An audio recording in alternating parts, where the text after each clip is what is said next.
guys, let me cut this off, but this right here is my theme song that I'm gonna, start with. And this is coming from Billy Ocean's album Suddenly from 1984. And it looks a little something like this. But I had to cut that off, and honestly I should have actually stopped it. But that's gonna be my theme song whenever I walk in, okay? Because I'm the mystery lady. I'm Lindsay Renee, okay? For those of you who do not know me, my name is Lindsay Renee, and I am addicted to vinyl records. I'm much more than that, honestly. I'm a radio personality. I have my own radio show, and it airs Monday through Friday, 11 a.m. to 1 p.m. Eastern Time Zone. And of course, I play the best of that sweet soul music. Now, if you don't know me, and if you do know me, you probably have seen me from Instagram, or even heard me on the radio if you're local in the Detroit area. But I have my own radio show, and if you found me on Instagram, you heard me make videos in front of my record player, and I'll show you I'll show you my setup. But I simply just love the music, y'all. I do.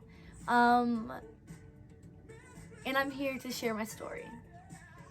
So, Lindsay Renee is the name, and records is my game. So let's go back. I'm number 5 of 7 children, and I come from a big family, of course. And growing up in my household, we always had the music playing. My father has the record collection that I have that I will show you was my father's.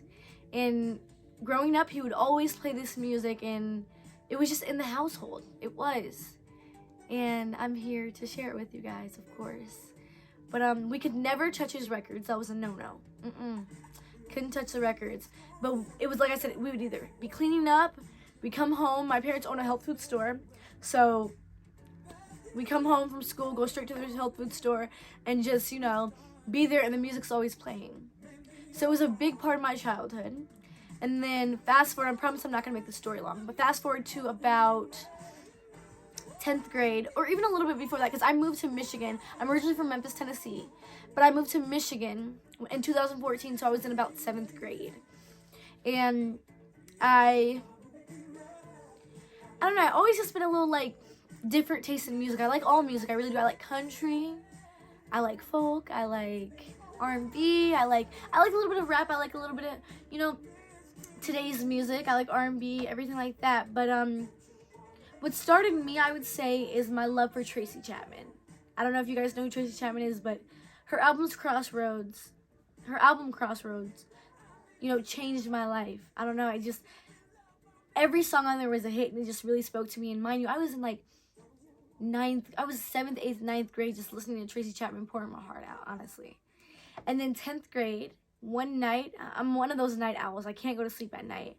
But I was in bed, and I was laid up at night looking at the ceiling, and I looked up Sam Cooke on Apple Music. And if you're familiar with Apple Music, then you'll know at the bottom it has similar artists. So after me listening to every Sam Cooke album, because I'll start up all the way at the bottom, I'll scroll all the way at the bottom, and I will pick an album, and I will just listen to it. And I'll add songs to a playlist. I have a playlist called Oldies, and that's where I would just add. And that playlist today has over 600 songs. Maybe even more than that. It's this huge playlist, but then I even have multiple playlists from there. But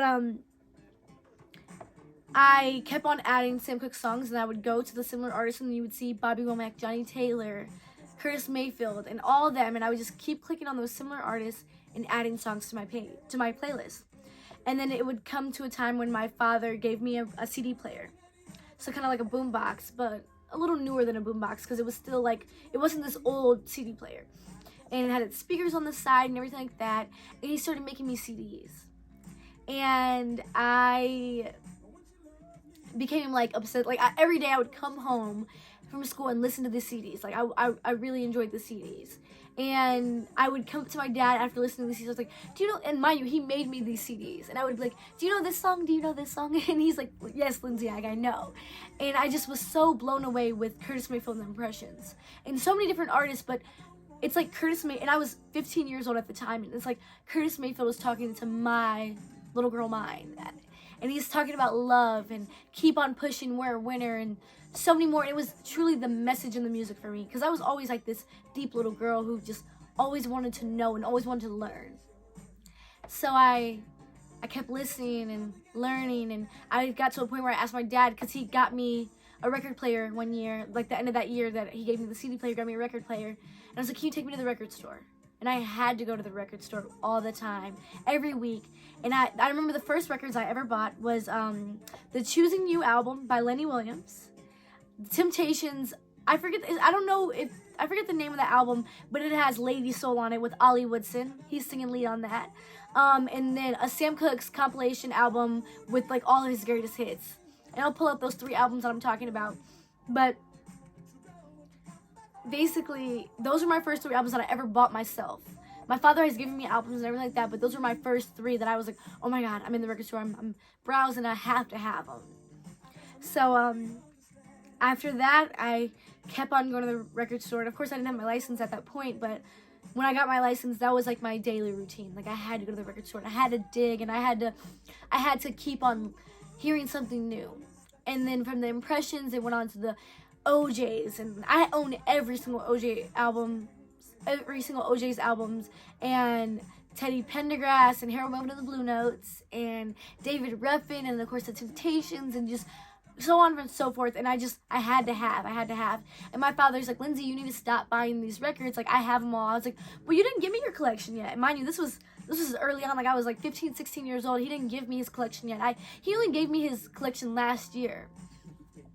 And super grateful for that, and I'm so happy. But fast forward to me, just, the pandemic happened, and I was working a job at a restaurant and everything like that, and I just was like unfulfilled in life, because I didn't go to college, and I didn't see college as something I needed to do, because I had a really good job within the restaurants and everything like that, and making money at a young age. And my parents are 2 entrepreneurs who didn't really, force us to go to college, although I have siblings that did go to college, but it wasn't this thing that I had to go to. So I knew that I wanted to do something with myself, but I didn't know exactly what.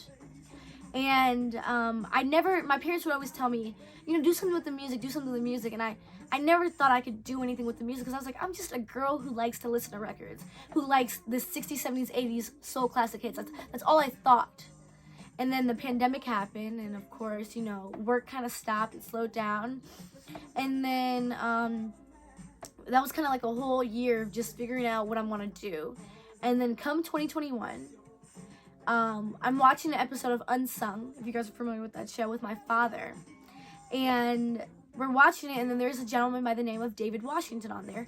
And he is one of those historians that know just so much about the music, and, it's from that era. And my father's like, Lindsay, like, he's from Detroit. He has a radio show here in Detroit. Like, you should reach out to him. I was like, for what? Like, what is he gonna do? Like, what is that? I don't want to be on the radio.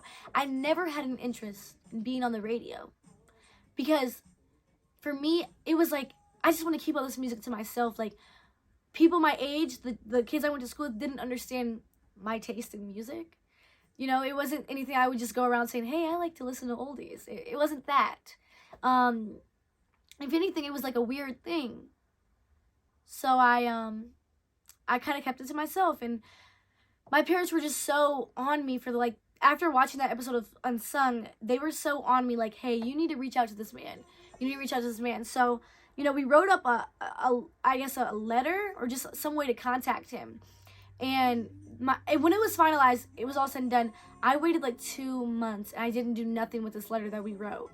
Introducing myself to this man, telling him how, my father has introduced me to this music, and that I just love oldies so much, and I listen to your show and everything like that. And I didn't do anything with it. And one day I was at work, and something just hit me, like, reach out to this man. So I sat down, and I was looking for his number on the internet, and I couldn't find it. But I found his Facebook page, and it was his Facebook page to his radio show. So it was a group page. And I remember going on Facebook and messengering him and saying, I just copy and pasted the letter that I wrote him. And it was like magic after that. Like, he kind of reached out to me, back out to me, and he was like, give me a call. Like, who are you? and we talked on the phone, and he invited me on his show, and he told me how his co-host that he used to do the show with just passed away a couple weeks prior, and how he was looking for somebody. And I was like, whoa, perfect timing, huh? He was like, perfect timing. So he told me my father to come down to the station, and we sat in on one of his shows. And he has a 3-hour show every Monday on the same station as me from 11:30 to 4:30. I mean, sorry, that's my time, from 1:30 to 4:30 on my station. And you know, it got to the point where I was coming on his show a little bit, and he asked me to be a part of his show. So one Monday out of the month, he would allow me to take the whole 3 hours and, you know, talk about what I wanted to talk about, play the music I want to play. So it was like 3 hours of, you know, Lindsay Renee. And I wasn't even Lindsay Renee at the time. I just was Lindsay. I guest on his show. And that was September of 2021. By December of 2021, I left his show, and my dad bought time for me to have my own show on that same station. And I was very nervous because I didn't think I could do it. And because I didn't have radio experience, and I wasn't nervous. I just never thought it would be something I would want to do. Plus, I was just on this man's show, and then going solo so soon didn't seem realistic to me. But my father was like, come on, we got this. You know, he was my co-host, still is my co-host. And the first song on December 13th that I ever played on my own show was Frankie Beverly and Mays, Back in Stride Again. And it was just saying, you know, me and my father, we're back in stride again. I'm so happy to see me and you back in stride again. We're doing it. We're doing the thing. We're playing the music, and, you know, it's our own. So, greatest show. And it was a true dream, honestly, because from December 2021 to even now, but I can even tell you in between, we went from 1:30 to 2 hours to 1 day a week to 5 days a week, and just, you know, half of a year of being on air. And I'm super grateful for all the opportunity that's come about. But late 2022, you know, I had my Instagram page for my show, but I never did anything with it. I would make videos from time to time, here and there, but it was never anything that I, you know, just pushed myself to do. I was just doing the radio. And then I had a couple of listeners that you know, that even followed me on Instagram, that was like, can you do a video for me? Can I request a song? So I would do it. And then this one particular video, it was a Luther Vandross video that I did. Someone asked to hear Luther Vandross, and he was like, play me any song, it doesn't matter. So I went through my Luther Vandross records, and I played Better Love, you know, coming from his album Forever for Always for Love. That's his second album. And, you know, it was an instant hit. And from that video to now where I'm at, you know, 22,000 followers on Instagram, and I only had 200 followers back then when I made that video. Such a wonderful thing. And I'm so grateful and so blessed, because I have true supporters that really love what I'm doing and are amazed at my 20 age with like knowledge and how I love the music truly and everything like that. And that's my story, you know, and that's how I got into this music and into the position I am now. And I want to keep on, you know, giving God the glory and giving all these people the glory, because I couldn't, you know, make these videos without him. And I will show you guys my setup and everything like that. But that right there is how Lindsay Renee, the host of the Rhythm and Soul Patrol show, came about. And this right here is my YouTube channel, my very first video, my intro video. And I hope you guys have enjoyed it. And also, I hope to be making this is my YouTube channel, so I'm going to be putting out more content. Of course, you guys follow the Rhythm and Soul Patrol show on Instagram. But this right here is for that extra groove, you know, the longer videos that I can't post on Instagram, and just, you know, so much more. So much more. So this is to say, you will be seeing more of me and more content and just everything like that. So, I'm Lindsay Renee. Until next time, this is my little ending. Until next time, don't lose the groove. And don't forget to like, comment, and subscribe. I'll see you guys.